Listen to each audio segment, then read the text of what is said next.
Olá galera, boa tarde. Estou aqui fazendo mais um vídeo aqui a respeito do New Civic. Vale para os New Civic de 2006 a 2011.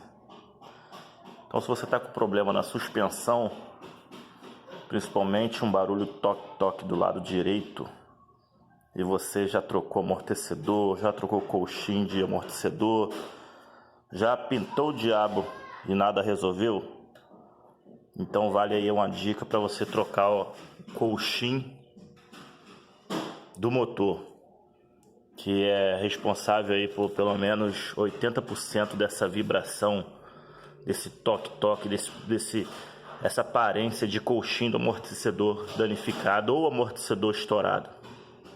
Então, você trocando o colchinho do motor, ele vai resolver aí 80% ou até 100% do seu problema.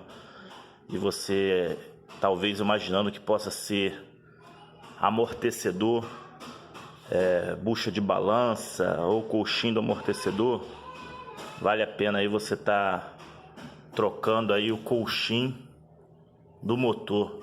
Acaba com toda a vibração interna, volante, treme do volante, aquele barulho quando você passa no buraco, numa rua de paralelepípedo, de fica toque.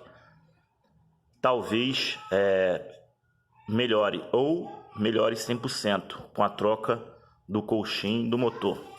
Então fica aí a dica aí para quem tá com a pulga atrás da orelha, esse capeta desse problema aí nesse carro. A gente pensa que é a suspensão e na verdade é apenas o colchinho do motor, ok? Valeu rapaziada aí, um abraço.